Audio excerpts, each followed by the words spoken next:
아마 이런 일이 자주 반복해서 일어난다면 머지않은 장래에 제 피부에 커다란 변화가 오지 않을까 생각을 합니다. 어떤 변화냐면 제 피부가 닭살로 변하는 거예요. 요즘 주님 말씀을 묵상할 때마다 감동이 있고 그 감동이 때때로 좀 생각만 해도 또 피부가 바뀌어지는 닭살처럼 특히 그런 감동이 찬물로 샤워할 때 일어나면 더 차가워. 근간에 주님이 저에게 주신 말씀, 저를 사로잡고 정말 제 온몸에 전율이 일어나게 만드는 그런 말씀을 특별히 나누려고 합니다. 우리 군포 번영교회에서는 이 말씀이 별로 새로울 것이 없는 말씀입니다. 제가 자주 언급했고 또 자주 강조했던 말씀이기 때문에 아마 듣는 우리 사랑하는 형제 자매들이 새로운 말씀으로 드리지 않을 거예요. 참 익숙한 말씀으로 드릴 겁니다. 그런데 이 말씀이 그동안 저도 이 말씀을 다른 사람과도 나눌 때마다 이런 그 의문이 들었어요. 구태여 이런 내용을 꼭 알지 않아도 되는 거 아닌가. 왜냐면 이 말씀은 알면 좋지만 또 뭐 안다고 해서 큰 유익이 될 것도 아닌 것 같고 또 모른다고 해서 별로 큰 신앙생활하는데 지장이 없을 것 같은 생각이 들었었거든요. 그래서 이거를 가르치면서도 별로 사람들이 알면 더 좋다 하는 식으로만 생각하고 가르쳤지 정말 이걸 생명처럼 사람들에게 강조하지 않았던 것 같아요. 그런데 며칠 전부터 주님이 이 말씀이 단순히 지식을 위한 말씀이 아니라 삶과 직결된 말씀이었고 이 말씀은 어느 날 우리가 한참 주님을 알고 섬기다가 필요로 해져서 돌출되어 나온 그런 내용이 아니고 하나님이 처음부터 이렇게 말씀에 오신 내용이었다는 사실을 알게 됐습니다. 그런 사실을 이렇게 알게 되면서 제 마음에 정말이지 너무나 큰 감동이 있었어요. 정말 온 몸에 이 머리부터 발끝까지 퍼지는 전율을 느낄 만큼 정말 감동이었고 그리고 이 말씀이 교회 가운데서 계속 반복되어서 강조가 되야 되겠다는 이러한 필요성을 느꼈습니다. 그래서 오늘 이 말씀 함께 나누려고 합니다. 우리 먼저 하나님 말씀 읽겠습니다. 로마서 8장입니다. 로마서 8장 12절부터 17절까지 읽겠습니다.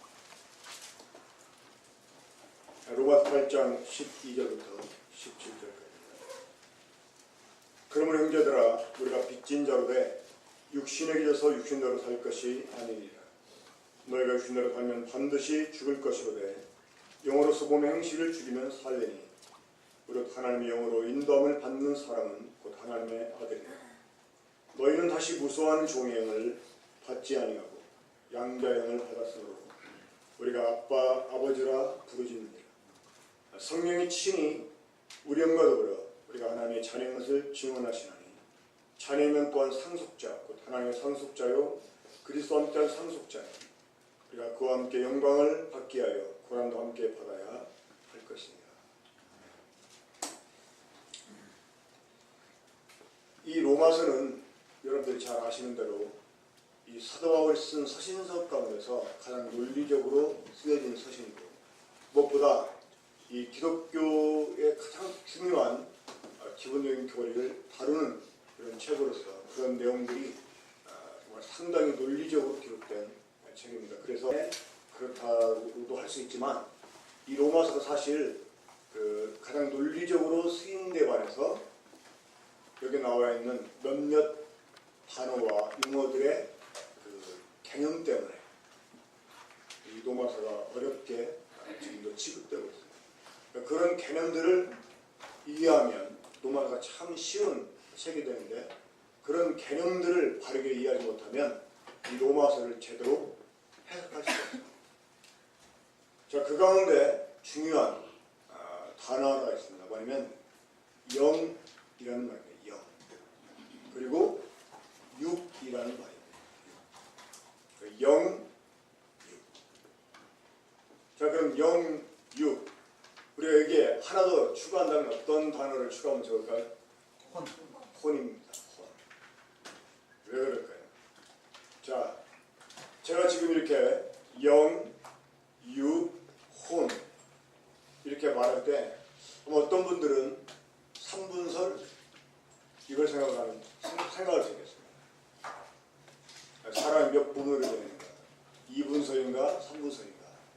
근데 그렇게 생각하시면 좀 곤란합니다. 왜냐하면 제가 지금 말씀드리는 영, 육, 혼이라고 하는 말은 사람이 몇 부분으로 되느냐 이거를 말씀드립니다. 한마디로 말해서 영이라는 게 뭐냐? 특별히 이 영이라는 말이 우리 사람들에게 사용되는 시대. 이 영이라는 말이 뭐냐? 곧 사람 자체입니다. 그러면 육이라는 걸 볼까요? 육도 역시 사람 자체입니다. 혼은요? 혼은 더욱더 사람 자체이죠. 자, 일단 이 로마서 8장 내용을 말씀드리기 전에 이 부분을 좀 설명을 드리겠습니다.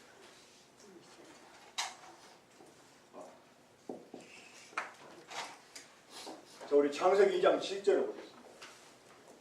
오늘 좀 강의식으로 들어가겠습니다. 창세기 2장 7절 한번 같이 찾아서 읽어보세요. 창세기 2장 7절.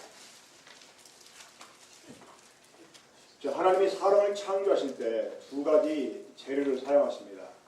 하나는 땅의 재료와 하나는 하늘의 재료. 하나님께로부터 나온 재료를 사용하시는데 함께 읽어보겠습니다. 창세기 2장 7절 같이 시작. 여호와 하나님이 땅의 힘으로 사람을 지으시고 생계를 이루고에 불어넣으시니 사람이 생명이 되더라. 그 하나님이 사람의 몸을 만드십니다. 무엇으로? 땅의 흙으로. 자, 그걸 우리가 뭐라고 말하죠? 몸이라고 말해요. 몸. 그렇죠? 몸. 그 하나님이 생기가 뭐예요? 생기는 하나님의 생명의 숨입니다. 생명의 숨. 그러니까 하나님이 사람 코에다가 생명의 숨을 불어넣음으로써 사람 속에 영을 지어주세요. 영을. 자, 이렇게 몸과 영으로 지어진 사람을 가리켜서 뭐라고 그래요? 우리말 성경은 생명이 되었다 이랬는데 사실 이 영과 혼을 구분을 해서 얘기해야 되는데 이 성경을 번역하는 사람들이 그 부분을 비춰 생각하고 있는 것 같아요. 그 원어 사전을 보면 생영이 아니라 생혼입니다. 이것을 가장 정확하게 번역한 성경이 영어 성경 킹 제임스에게요. 그 킹 제임스에게서는 living soul, living soul로 번역했습니다. 그러니까 이렇게 지어진 사람 자체를 뭐라고 했어요? 살아있는 혼. 그러니까 하나님이 창세기장 10절에서 땅의 흙으로 그리고 생명의 숨으로 지은 사람, 그 사람 자체를 뭐라고 했어요? 살아있는 혼이라고 말했다. 그러니까 혼이라는 게 무엇입니까? 사람 자체. 이해가 되시죠? 사람 자체를 가리킵니다. 사람 자체. 그러니까 우리 속에 있는 혼을 지금 말하는 게 아니고, 자, 우리 속에 혼이 있다 할 때 그 혼은 영을 가리키는 말이에요. 하나님의 생명의 숨으로 우리 속에 지어놓으신 영을 혼이라고도 일컬었어요. 왜냐하면 이 혼이라고 하는 것은 사람 자체를 가리켜요. 그렇죠? 이거 꼭 기억하셔야 됩니다. 자, 혼이라는 게 무엇이라고요? 사람 자체예요. 하나님이 창조하신 사람 자체가 혼이었어요. 그러니까 사람이 뭐냐? 혼이에요. 당신의 혼의 사심을 가리켜 맹산하니 이런 표현들 구약에서 여러분들이 종종 보시는 게 있을 것입니다. 거기서 말하는 혼은 사람 목숨을 가리켜요. 그 사람 존재를 가리켜요. 자, 그러니까 이 혼이라고 하는 게 사람입니다. 사람. 자, 그럼 여러분 보세요. 여기서 몸은 일종의 무엇입니까? 집이에요. 집. 그러니까 하나님 만드는 흙집이고 이 흙집에 진짜 사람이 살아. 그게 뭐예요? 영이에요. 영. 그러니까 사람의 실체가 들어오면 영입니다. 그렇죠? 그래서 이 사람의 실체인 영을 가리키는 말로 혼이라는 말이 대신 사용되기도 했다. 그 말입니다. 이해가 되십니까? 네. 그러니까 이 몸으로 이 영으로 지어진 사람을 혼이라고 말했다고 하는 거예요. 그런데 그 사람의 실체는 이 껍데기가 아니고 속에 사는 영이 사람의 실체이기 때문에 영을 지칭하는 말로 혼이라는 말이 대신 사용되기도 했다. 그런 말이에요. 그리고 마태복음 10장에 보면 예수님이 몸을 죽여도 혼을 죽이지 못하는 일을 두려워하지 말고 몸과 혼을 능히 지옥에 멸하시는 일을 두려라. 이렇게 말씀하십니다. 그럼 거기서 말씀하고 있는 혼은 뭘 가리켜요? 우리들이 영을 가리키는 것이고 사람 속에 있는 영. 그러니까 이 부분을 혼돈하면 안 됩니다. 자, 다시 한번 하나님이 땅의 흙으로 하나님의 생명의 숨으로 지으신 사람. 그 사람이 무엇이었어요? 살아있는 혼이었습니다. 그런데 영어성경 NIV를 보면 여기 뭐라고 되냐면 살아있는 존재, living being. 그러니까 이거는 living soul이라고 하고요. living being, 살아있는 존재가 되었다. 자, 이제 여기 보세요. 하나님이 에덴 동산 한 가운데다 중요한 두 나무를 만들어 놓으십니다. 그렇죠? 하나님 무슨 나무? 생명나무. 생명. 또 하나 무슨 나무였어요? 자, 생명나무 반대면 무슨 나무? 죽음나무인데 하나님이 죽음나무의 별명을 뭐라고 지어줬어요? 선악을 알게 하는 나무라고. 자, 하나님이 이 죽음나무를 선악을 알게 하는 나무라고 별명을 지어주신 이유가 뭘까요? 이게 원래 죽음나무인데 죽음나무라고 하지 않고 선악을 알게 하는 나무라고 별명을 지어주신 이유가 뭘까요? 바로 죄가 뭐냐, 죄가 뭐냐를 알게 해주십니다. 그러니까 죽음은 죄의 결과잖아요. 그러니까 죄가 뭐냐 이거를 알게 해주시려고 이 죽음나무 이름을 하나님이 선악을 알게 하는 나무로 별도로 지어서 불러주세요. 자, 그러면 일단 이 두 나무가 만들어진 이유가 뭘까요? 인간에게 주어진, 인간에게 주신 이 자유의지 때문에 하나님이 두 나무를 만들어 놓을 수밖에 없었어요. 자, 그럼 일단 이 죽음나무는 좀 접어두고, 자, 이 생명나무. 자, 사람은 살아있는 혼, 살아있는 존재로 지어졌어요. 그렇죠? 근데 하나님이 이 동산에 생명나무를 만들어 놓으세요. 왜? 인간에게 생명을 주시기 위해서. 그렇죠? 생명나무를 왜 만들어 놨다고? 생명을 주시려고. 성경 참 쉬워요. 그러면 우리 이 점을 생각해 봐야 돼. 생명이라는 것과 살아있다는 것은 그럼 다르다는 거예요. 그렇죠? 살아있는 혼인데, 살아있는 존재인데 왜 또 따로 생명나무를 만들어놨냐 그 말입니다. 이거는 살아있다는 것과 생명은 다르다 이것입니다. 그 살아있는 것은 죽을 수도 있어요. 그렇죠? 생명은 죽을 수 없는 거지. 그러니까 생명이죠. 생명이 죽으면 그건 생명이 아닌 거예요. 그러니까 하나님이 살아있는 혼인 이 사람에게 생명을 주시려고 했다는 거예요. 그러면 이 생명이라는 게 누구의 생명일까요? 바로 하나님의 생명입니다. 하나님의 생명. 그러니까 하나님은 우리들에게 하나님의 생명을 주시기 원했어요. 그러니까 사람이 아무리 하나님의 형상으로 창조가 됐어도 살아있는 혼인 상태로 있으면 어때요? 그건 하나의 피조물이 지나잖아요. 피조물. 근데 이 피조물인 우리를 속에 하나님이 하나님의 생명을 주시기 원했다는 것입니다. 이건 참 놀라운 일이에요. 자, 그럼 여러분, 만약에 사람이 생명나무 열매를 먹었다. 그래서 하나님의 생명을 가졌다. 이러면 어떻게 되는 걸까요? 하나님의 생명을 가졌다. 이거는 뭘 의미하냐면 우리 사람이 하나님의 자녀로 태어났다 라는 의미가 됩니다. 이 자식은 부모로부터 생명을 부여받은 존재입니다. 그렇죠? 네. 그러니까 우리가 하나님의 생명을 받았다. 이 말은 우리가 하나님의 자녀가 되었다. 이 말이에요. 자, 이 생명나무가 누구를 상징합니까? 바로 예수 그리스도, 하나님 아들 예수 그리스도. 요한복음 1장 1절 보면 여러분 잘 기억하세요. 태초에 말씀이 계시니라. 이 말씀이 그 하나님과 함께 계시니 이 말씀은 곧 하나님이시니라. 이러면서 이제 모든 만물이 말씀으로 인해서 지어진 것을 말씀합니다. 그 뒤에 보면 이 말씀 안에 무엇이 있었으니? 말씀 안에 생명이 있었어요. 그러니까 태초부터 계신 말씀, 그 하나님, 곧 아버지 하나님과 함께 계신 하나님 속에 무엇이? 생명이 있어요. 생명. 그러니까 이 생명나무 속에 생명이 있었어. 그렇죠? 자, 생명의 말씀이신 우리 주님 안에 생명이 있다는 거예요. 그럼 이 생명은 누구의 생명일까?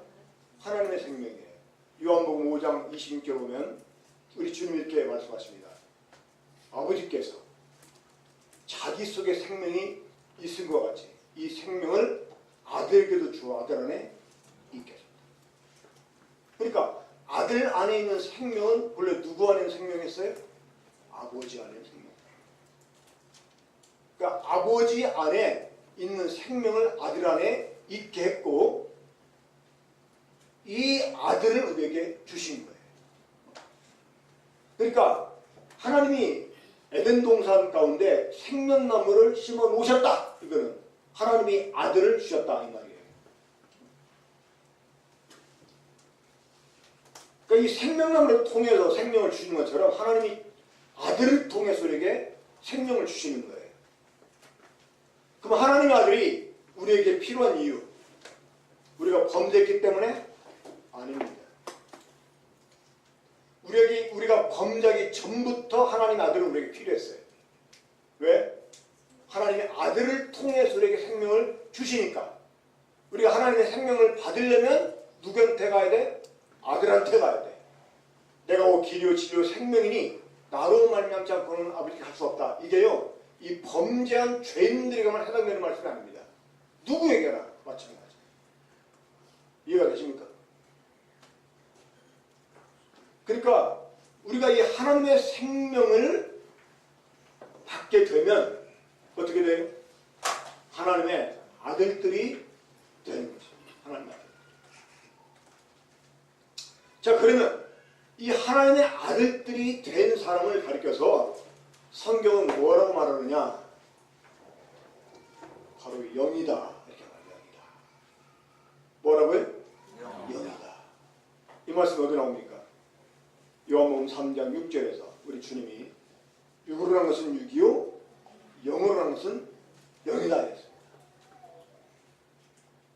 그러면 영으로 한 것은 영이다 할 때 그 영은 누구를 가리킵니까? 하나님을 가리켜요. 왜? 하나님은 영이십니다. 이게 어디 나오죠? 요한복음 4장 24절에 나오죠. 하나님은 영이십니다. 그러니까 영이신 하나님에게서 태어나면 뭐가 돼요? 영이 되는 거예요. 다시 말해서 하나님의 생명을 받은 사람은 뭐가 된다? 영이 된다는 거예요. 요한복음 1장을 쭉 보면 이제 그 말씀 안에 뭐가 있었어? 생명이 있었어요. 이 생명이 사람들이 이제 빛이 되는데 이 말씀이 육신이 되어가지고 우리 가운데 거하셨어. 그렇죠? 그분이 누구예요? 바로 우리 주 예수 그리스도십니다. 그분을 영접하는 자는 어떤 권세를 갖게 됩니까? 하나님의 자녀가 되는 권세를 갖게 돼요.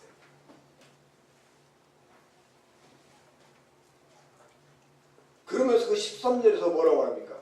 이는 혈통으로나 육정으로나 사람의 뜻으로 나지 아니하고 오직 하나님께로부터 난 자입니다. 참 대단한 표현이에요. 우리가 하나님께로부터 태어났다는 거예요. 하나님. 이거 진짜 여러분 단순히 말이 그렇다 하는 게 아닙니다.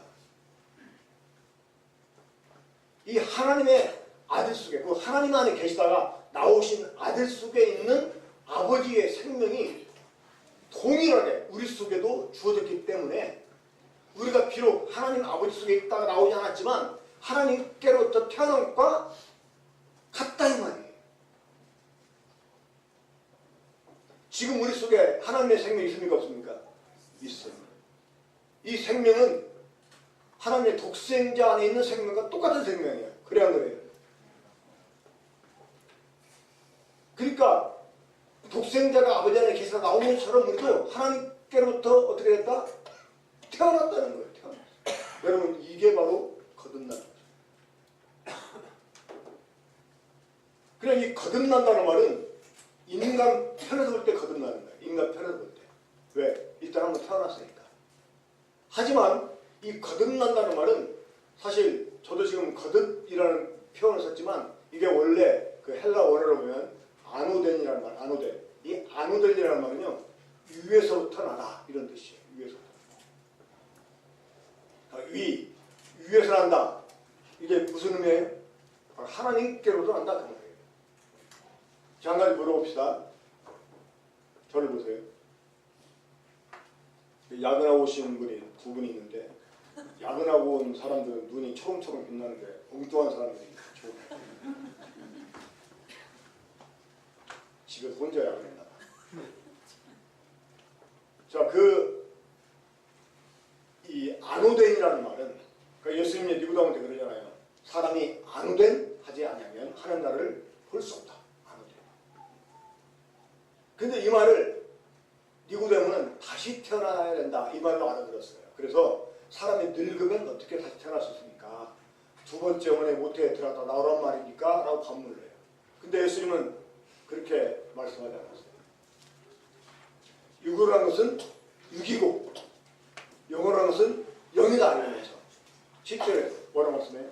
내가 너한테 아노덴 해야 된다는 말을 이상하게 여기지 말라. 그렇죠? 이게 다시 태어나야 된다? 두 번 태어난다? 이런 의미가 아니라는 것입니다. 하나님께로부터 태어나야 된다 이 말이에요. 영으로 태어나야 된다 이 말이에요. 그러면 우리가 영으로 태어나려면 어떻게 해야 돼요? 하나님께로 생명을 받아야 돼요. 그것을 우리 주님이 요한복음 3장 16절에 말씀하신 거예요. 하나님의 선을 지어 살아 독생자를 주셔서 이는 저를 믿는 자마다 멸망치 않고 영생을 얻게 합니다. 하나님이 아들을 독생자를 주셨다는 거야. 왜? 하나님의 생명을 얻게 하시려고. 이것이 바로 아노덴 거듭나는 거예요. 자, 그러면 이제 제가 물어본다고 했는데 한 가지 물어봅시다. 우리가 아노덴, 소위 이제 한국말로 거듭나는다 이 말이 번역된 이 거듭남은 우리가 범죄하기 전에 필요한 일이었어요? 범죄했기 때문에 필요한 일이에요? 범죄하기 전부터. 범죄하기 전부터. 그렇죠? 어디에서? 에덴 동산에서. 그러니까 살아있는 혼으로 지어진 존재. 살아있는 존재로 지금 인간이 만들어졌는데 이런 사람들에게 하나님이 뭘 주시려고? 하나님의 생명을 주시려고 생명나무를 만들었다는 말이에요. 그래서 에덴 동산에서 우리가 이 생명나무를 먹으면 어떻게 될까요? 하나님의 생명을 갖게 되면서 되면서 하나님의 자녀로 태어나게 되는 것입니다.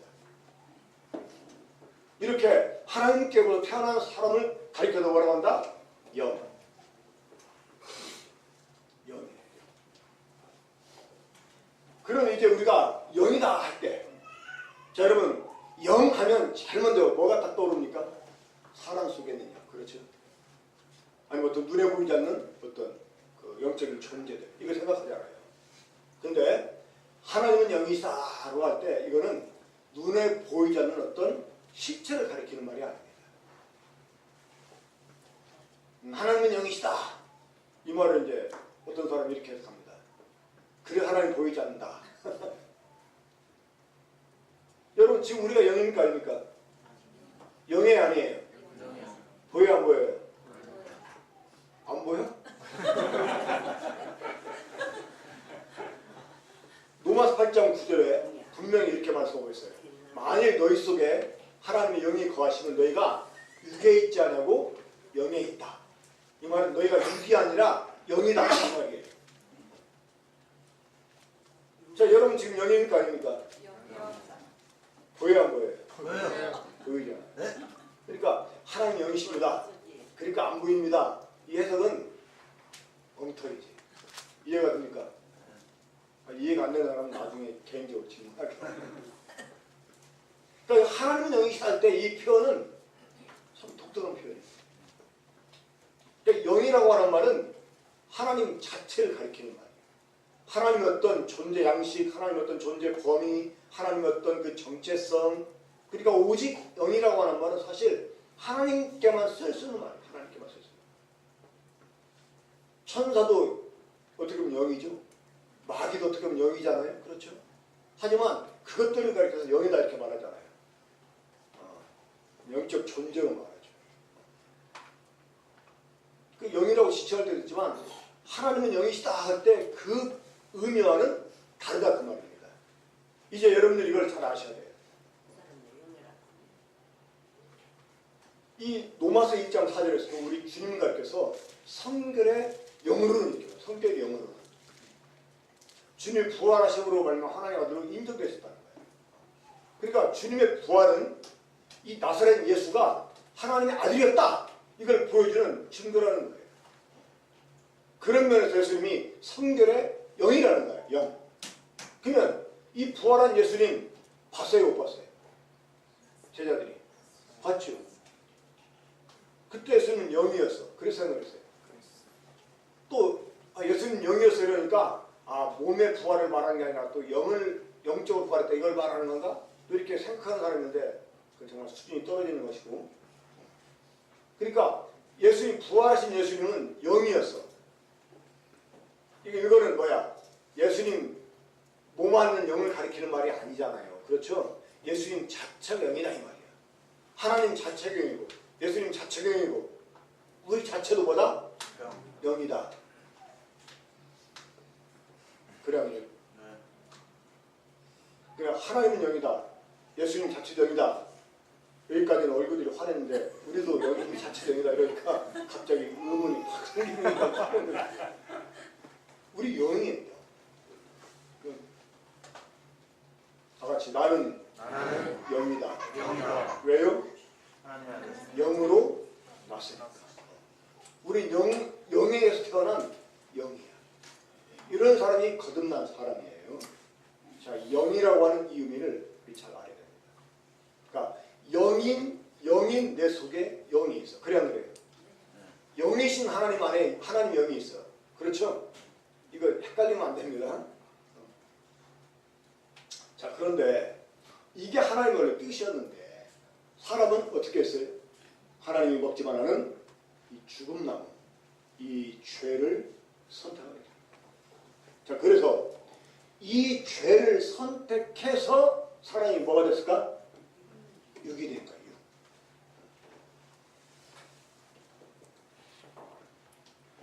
그러니까 살아있는 혼인 인간이 이 죄를 가지게 되면서 뭐가 돼요?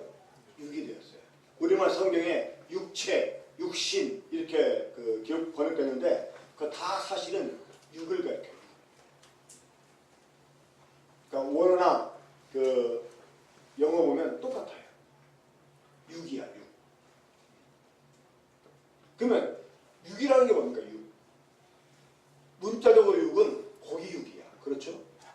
살이야, 살.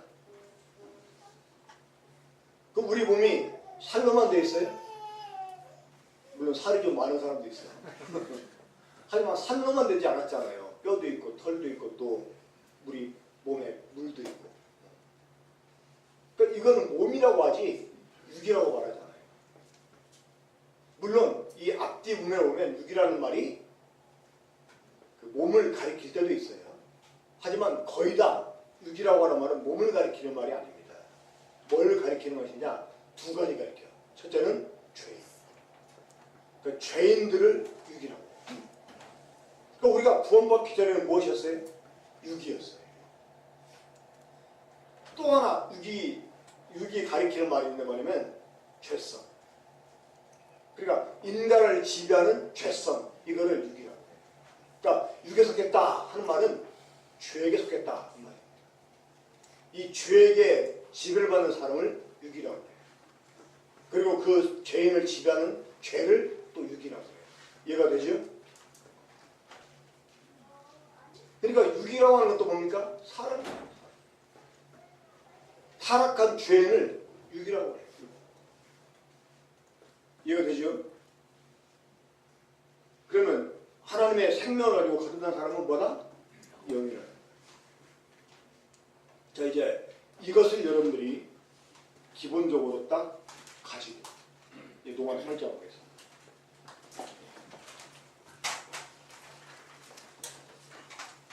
자, 로마서 8장 12절부터 줍니다. 그러므로 형제들아 우리가 빚진 자인데 육에게 져서 육대로 할 것이 아니니라. 그럼 여기서 육은 뭘 가리킨다고? 죄성. 우리가 죄에게 져서 죄를 따라 살면 안 된다 그 말이에요. 왜? 우리는 이제 육에 속한 사람이 아니니까. 우리는 이제 영이니까. 이해가 되시죠? 자, 아주 무서운 말씀 나옵니다. 13절. 너희가 육대로 살면 반드시 어떻게 된다? 죽을 것이다. 이 말씀은 창세기 2장 17절 말씀과 똑같은 말씀이에요. 선악을 알게 하는 나무의 열매를 먹지 말라. 이것을 먹는 날에는 내가 반드시 죽으리라. 똑같은 말씀입니다. 우리가 육에게 져서 육대로 살면 반드시 어떻게 된다? 죽는다는 거예요. 근데 화는 뭐라고 대답했어요? 죽을지도 몰라. 응? 이렇게 대답했죠? 마귀는 뭐라고 말했어요? 결코 죽지 않아 이랬어요. 아이, 구원받은 사람이 안 죽지. 물론 뭐 여기서 말씀하고 있는 것은 천국이냐 지옥이냐 이걸 가리는 그런 의미는 아닙니다. 하지만 우리가 정말 두려움으로 이 말씀을 받아야 돼요. 두려움. 이 영에 속한 사람이 영으로 행하지 않냐고 육으로 행하는 것. 이거는 정말이지 저주스러운 일입니다. 자, 이제 그러면 한 가지 물어봅시다. 이 육에 속한 사람은 무엇의 노예일까요? 죄의 노예예요. 죄의 노예. 한번 로마 7장 14절 보세요. 자, 로마서 7장 14절. 우리가 율법은 신령한 줄을 알거니와 나는 무엇에 속하여? 육에 속하여 죄 아래 팔렸다. 그러니까 죄 아래 팔린 사람은 죄의 노예죠. 그렇죠? 그러면 이 죄의 노예는 죄를 안 지을 수 있어요? 없어요? 안 지을 수 없어요. 그 예를 지금 15절 이후에 드는 것입니다. 내가 원하는 바 선은 행하지 아니하고 원치 아니하는 바 악을 행한다 이런 거죠. 자, 그럼 여러분, 내가 하나님 말씀을 주려고 하나님 말씀대로 살고 싶어요. 근데 그렇게 안 살아죠. 근데 원차는 악을 행하게 돼. 그러면 지금 그런 사람은 자가 종입니까? 자, 내가 원하는 대로 살아야 자유인이야. 그래 안 그래? 내가 하나님의 뜻을 즐거워하고 하나님 뜻대로 살고 싶어. 그래서 막 사라져. 그렇게. 그게 자유인이야. 그렇죠? 근데 원하는 선을 행하지 않고 원치 않는데 이건 악한 거기 때문에 행하지 않으려고 하는데 자기도 모르게 막 끌려가. 이건 자유인의 종이에요. 종입니다. 지금 로마 7장 15절이 그걸 말하는 거예요.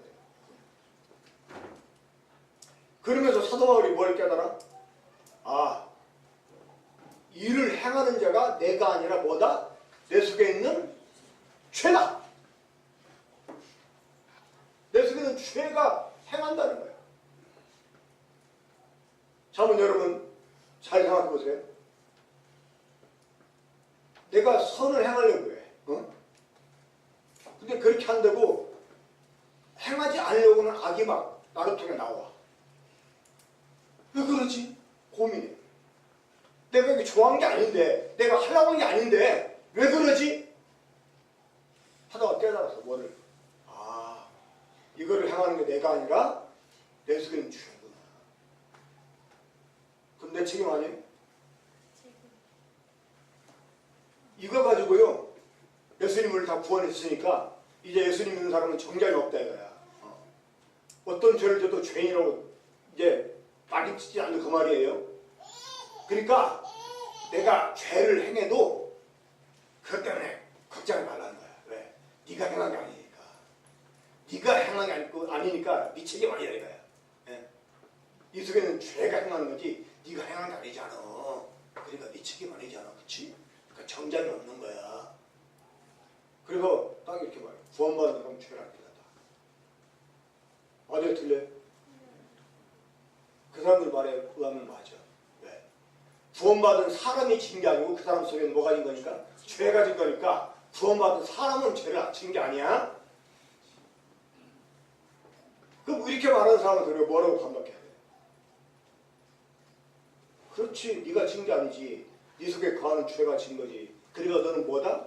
너는 죄의 종이다. 그 말이야.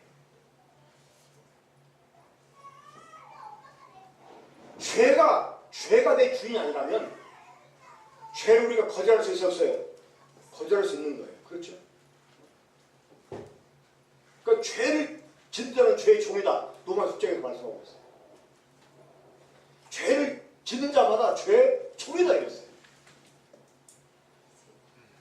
그러니까 누가 죄를 지어요? 죄의 종이. 주인이 시키는 대로 죄를 짓는 거예요.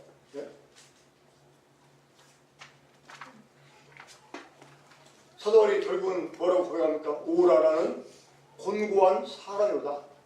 누가 이 사망의 몸에서 나를 구원하랴. 자, 거기서 우리들의 몸을 지금 뭐라고 지정하고 있어요? 누구의 몸? 사망의 몸. 자, 사망의 몸이라는 게 뭡니까? 사망의 소유가 된 몸이다 그 말이에요. 그럼 여러분 지금 보세요. 지금 우리들의 몸은 사망 것입니까 아닙니까? 사망 게 아니야. 그렇죠? 로마서 10장 6절에 죄의 몸이 멸하게 됐어요. 죄의 몸이 죽어. 전에 우리 몸은 죄의 몸이었어. 근데 지금 우리 몸이 죄의 것이 아니에요. 죄의 것이 아니라는 거예요. 그러니까 이 죄의 몸, 사망 이 말은 죄의 소유, 사망의 소유 이걸 말하는 거야. 그때 우리들의 몸은 주인이 죄였기 때문에, 사망의 주인이었기 때문에 죄가 사망이 원하는 대로 우리 몸을 통해서 열매를 맺을 수밖에 없었다고 합니다. 근데 더 이상 지금은 어때요? 죄가 우리들 몸의 주인이 아니야. 그렇죠? 네. 사망이 우리 몸의 주인이 아니야. 누가 주인이에요? 우리 몸을 값을 주고 산 분이 있어요. 고린도전서 6장 20절에 보면 값으로 사신 바가 되었으니 우리들 몸을 값을 치고 샀대요. 누가? 우리 주님이. 예수님이. 그래서 우리가 예수님한테 주님 그렇게 부르는 거예요. 우리 주님. 이해가 되십니까? 믿습니까? 더 이상 내 몸의 주인은 죄가 아닙니다. 그렇죠? 더 이상 내 몸의 주인은 사망이 아니에요. 비록 죄 때문에 우리들의 몸은 죽을 겁니다. 주인이 아니기 때문에 우리가 생명의 부활에 들어갈 수 있는 거예요. 부활의 주님이 우리 몸의 주인이기 때문에 우리가 부활할 수 있는 거예요. 그리고 중요한 것이 이것입니다. 뭐냐? 우리들의 지금 몸은 죄가 아니라 의를 향할 수 있게 되었다는 것입니다. 하나님이 이제 내 몸을 통해서 하나님이 기뻐하시는 선한 열매를 맺을 수 있게 됐다 그 말이에요. 맞아요, 틀려요? 맞아요, 틀려요? 당연히 맞는 거예요.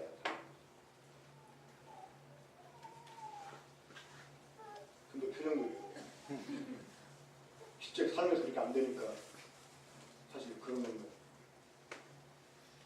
근데 왜 삶에서 잘 안 되는 이유가 뭐냐? 이게 처음 생각부터 지고 들어가니까. 자, 구원받은 사람은 죄를 안 지을 수 있다. 맞아요, 틀려요? 구원받은 사람은 죄를 안 지을 수 있다. 맞아요, 틀려요? 에이, 구원 받았어도 그렇지 어떻게 사람이 죄를 지고 사냐고. 어? 아, 몸을 갖고 있는데 어떻게 죄를 지고 살아요? 그러면 이미 그 사람은 지고 들어가는 거야. 그래 안 그래? 이미 지고 들어가는 거야. 그 죄를 져도 당연하게 생각해. 하지만 구원받은 사람은 죄를 짓지 않을 수 있어요. 또 이 말 오해하면 안 되고, 구원받은 사람은 죄를 안 짓는데 또 이렇게 헛소문대면 안 되고, 구원받은 사람은 죄를 안 짓는 사람 아니고 안 질 수 있다는 것입니다. 죄를 이길 수 있다는 말입니다. 어떻게 할 때? 영어로 해야 돼. 영어로. 또 우리가 전에는 육에 속한 사람이었어요. 그렇죠? 하지만 지금은 육에 속한 사람이 아니야. 그런데 문제가 있어. 뭐냐? 자, 이거 보세요, 여러분.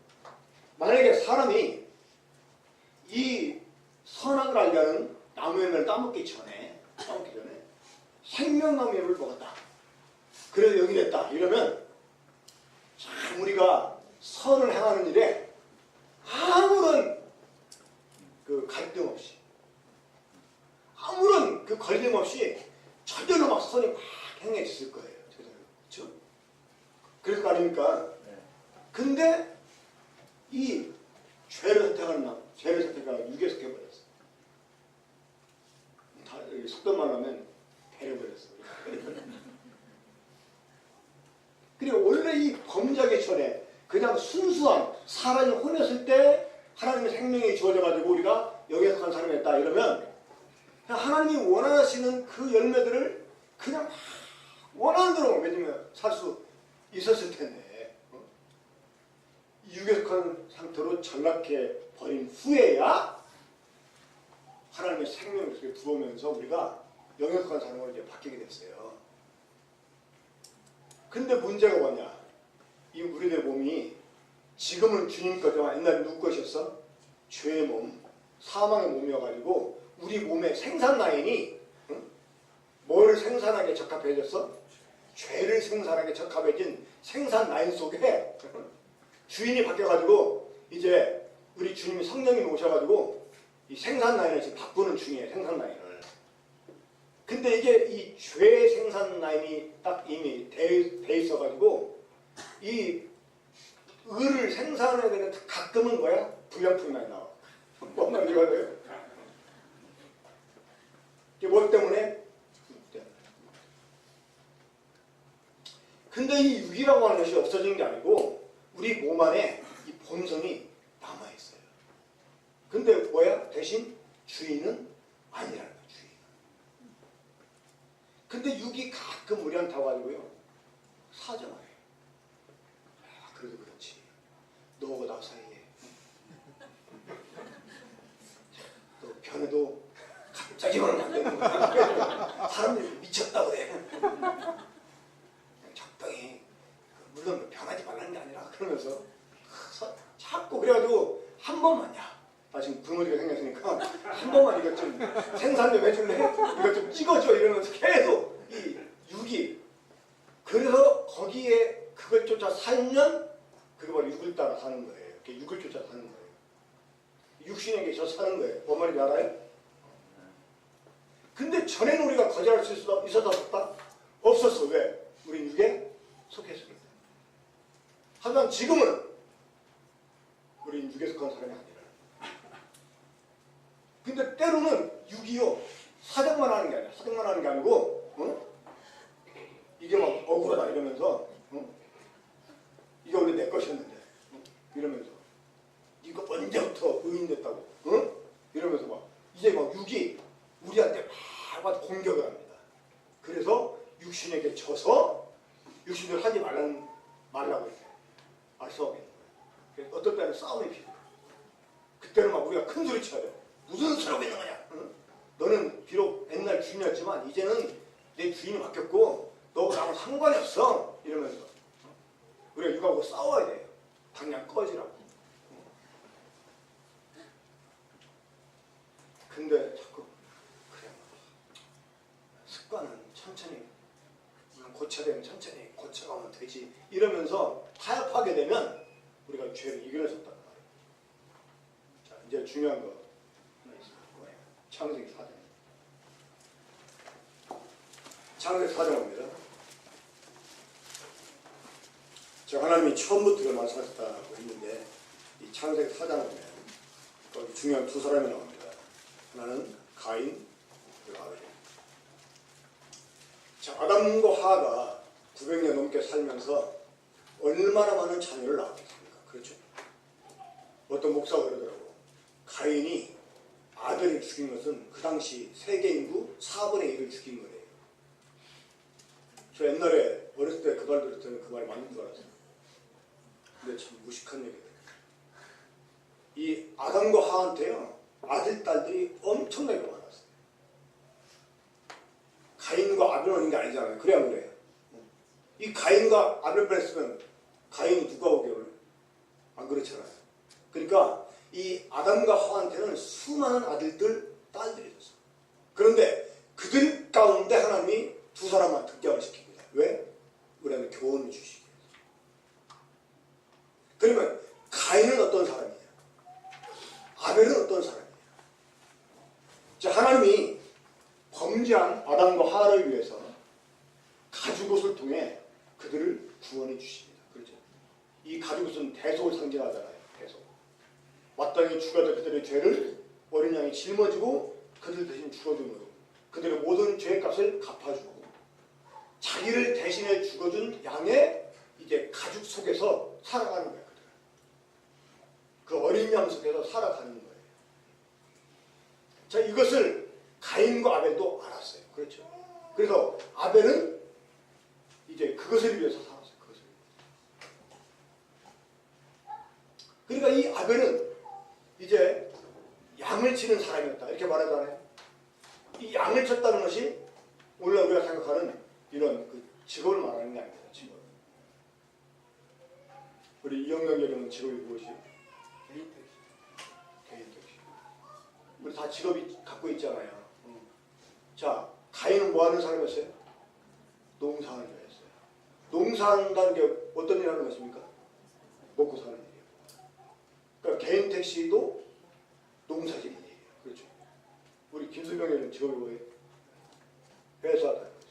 이게 농사하는 직업이에요. 농사. 그럼 양치는 자는? 양치는 자는 지금 목축업을 말하는 게 아닙니다. 그 당시에 양을 왜 쳤을까?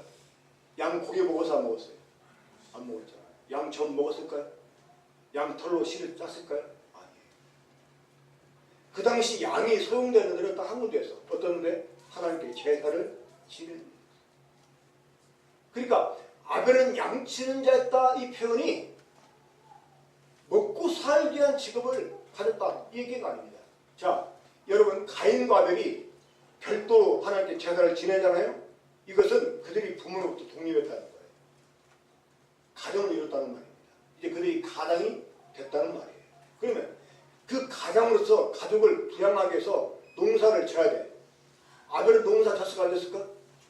농사 졌어요. 농사 졌어요. 근데 그것이 아벨의 직업이 아니었다는 거예요. 한마디로 양치는 자는 뭐냐? 하나님을 섬기는 거예요.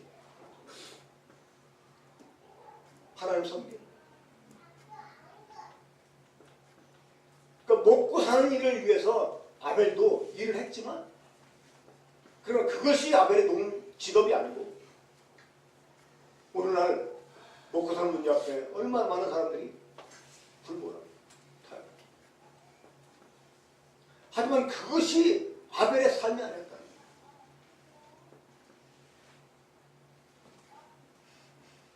윌리엄 캐리라고 하는 현대 선교 아버지가 선교사 사무실에 와서 인터뷰할 때 그 선교사 사무실 그 직원으로 이런 질문을 받았습니다. 당신의 직업이 무엇입니까? 그때 윌리엄 캐리가 이렇게 대답했다고 해요. 내 직업은 하나님을 섬기는 것입니다. 나는 그것을 위해서 지금 구두를 수선하고 있습니다. 이렇게 대답했대요. 우리 김선영의 직업이 뭐라고요? 그게 아니라 하나님을 섬기는 것이고 그것을 위해서 회사를 다니고 있습니다. 우리 찬우 형의 직업이 뭐지?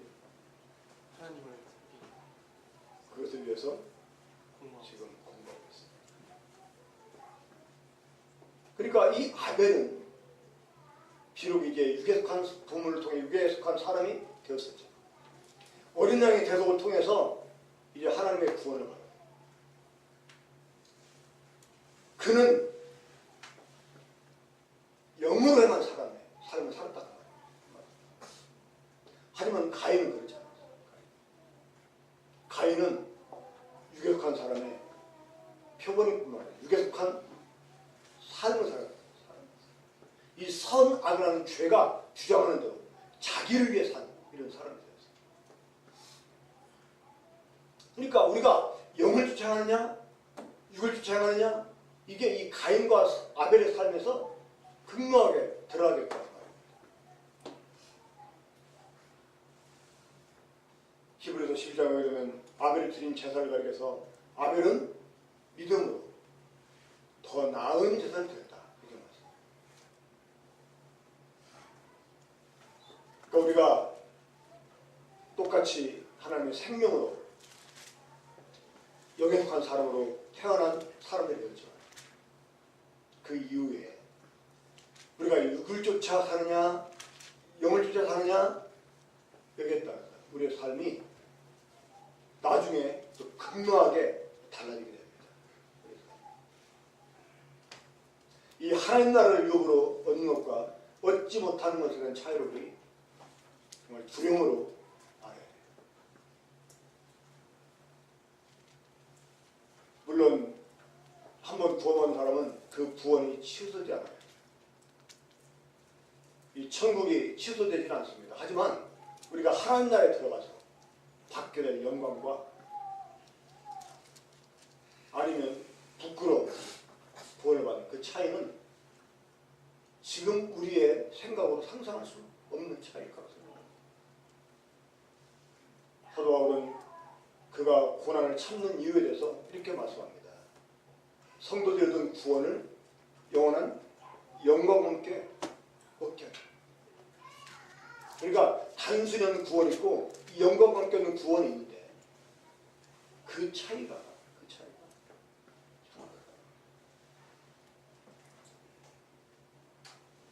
우리가 육신대로 살면 반드시 죽을 것이되 하는 말은 두 가지 의미를 내포합니다. 세 가지로 말해서 세 가지. 첫째는 영적으로 죽어요. 우리가 육으로 살면 육을 쫓아 행하면 어떻게 되느냐? 이 땅을 사는 동안 하나님을 경험할 수가 없어요. 영적인 삶을 경험할 수 없어요. 영적인 상태에서는 우리가 죽은 자처럼 살아. 구원받지 못한 사람과 똑같이 살아. 두 번째, 실제로 죽어요.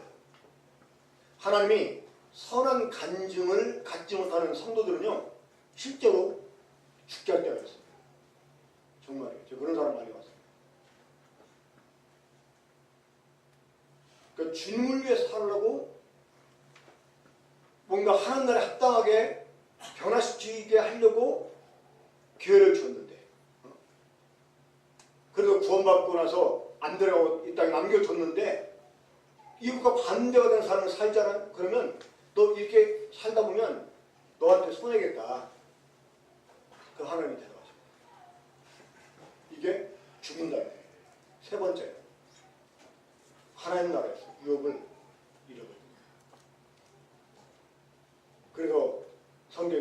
표현들이 있어요. 너희 상을 아무도 빼앗지 너희 멸류관을 빼앗지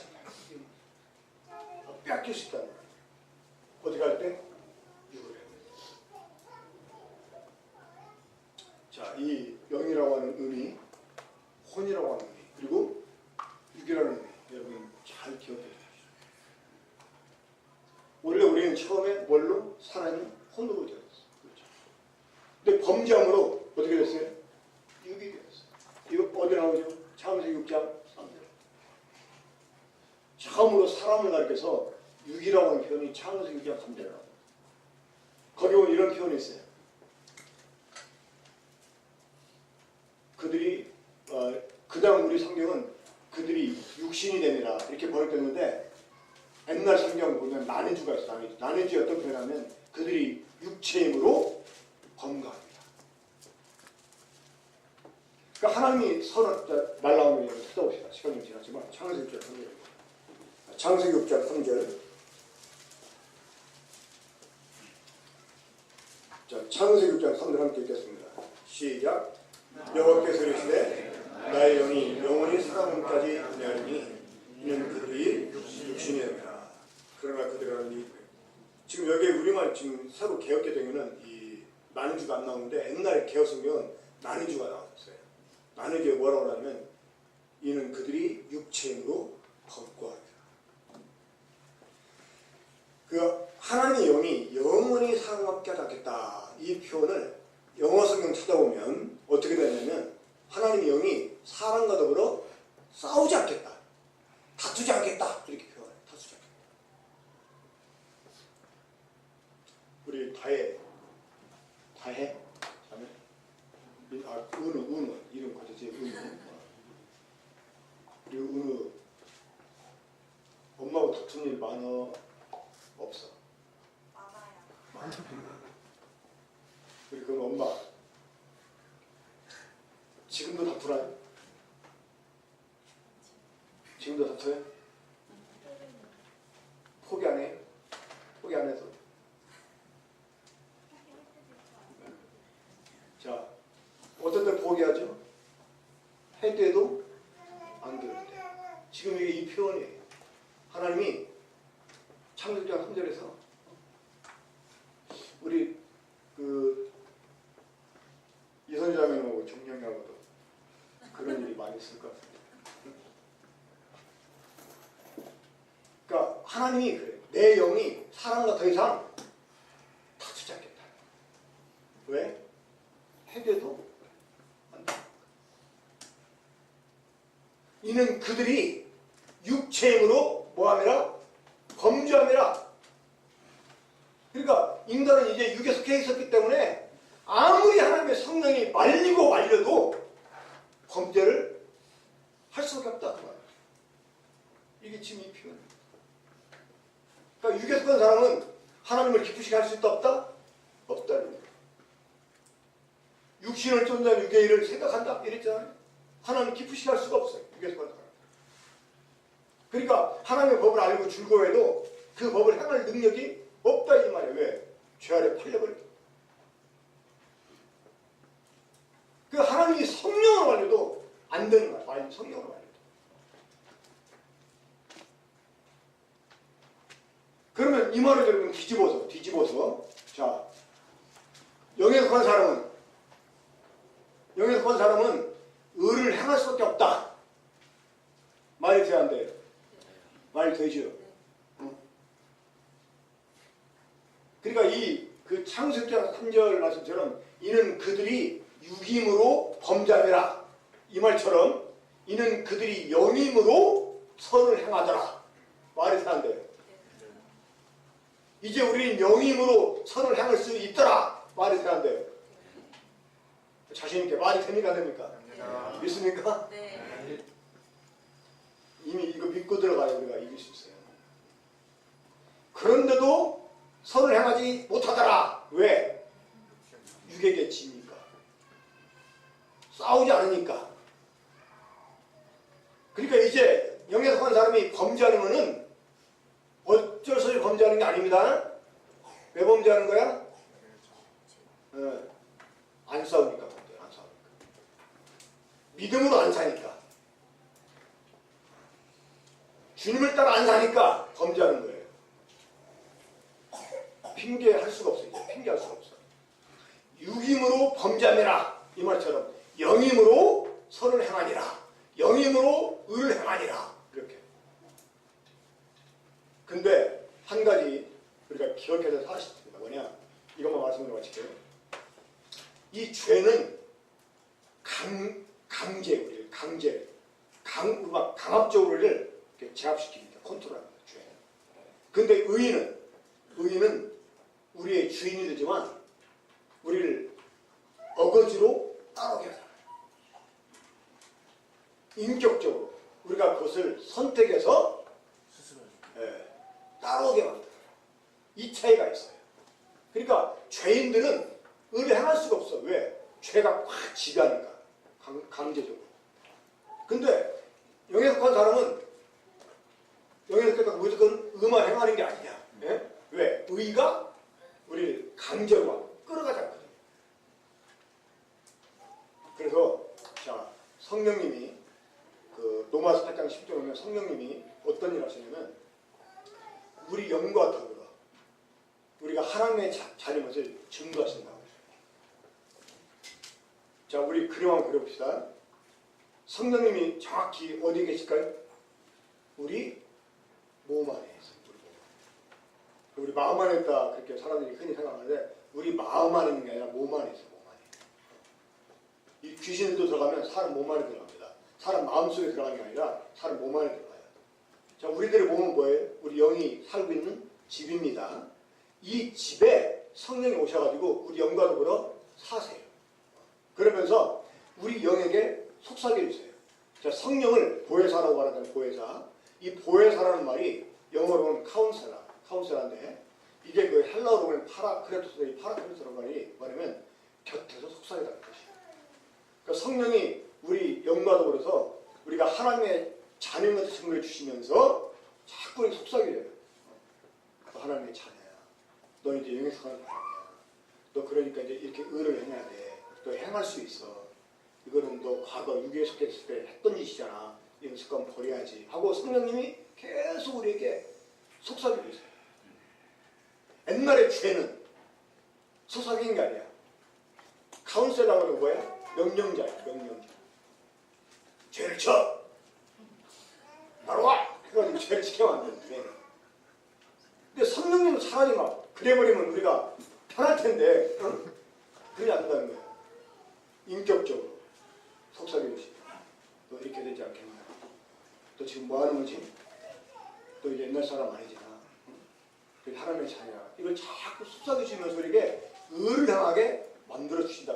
그럴 때 우리가 믿음으로 주님께 나를 헌신해서 우리가 영을 쫓아 행할 때 의를 생산할 수 있게 된다 그 말이에요.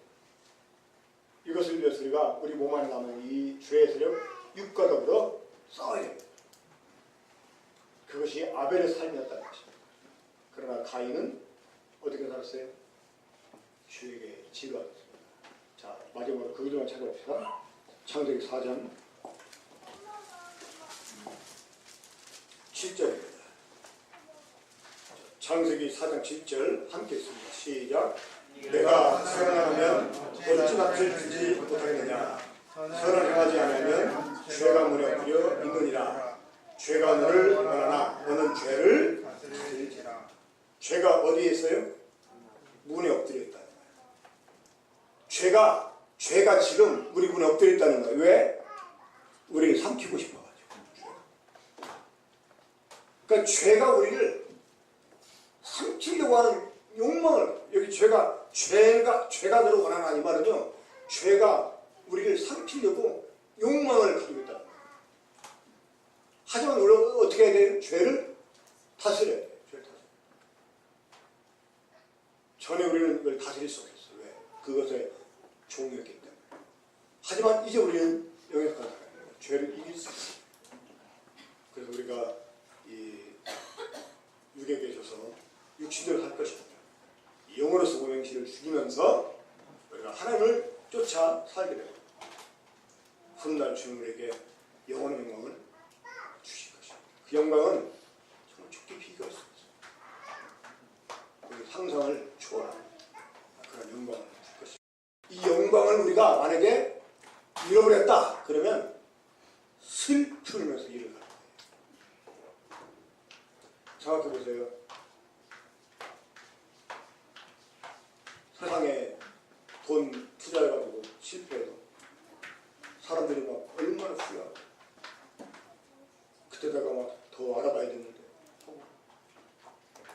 그것 때문에 자살하는 사람도 있잖아요. 하지만 우리가 땅에서 잘못되면 다시 이것을 기회 가질 수 있어요. 그렇죠? 하지만 우리가 하늘의 것을 잃어버렸다. 그날에 주님의 심판 앞에 섰을 때 우리가 이 상을 잃어버렸다. 다시 만날 수 없어요. 그때 어쩌면 우리가 하늘에 천국에 있으면서도 슬피우는 일이 있을 수 있어요. 왜? 그때는 더 확실히 하니까. 후회도 더 크고. 이런 구원을 무슨 구원? 부끄러운 불 가운데서 겨우 빠져나온 자, 그런 사람 중에 대표가 누구입니까? 롯입니다. 소돔성에서 겨우 몸만 빠져나오죠. 모든 다 잃어버렸죠.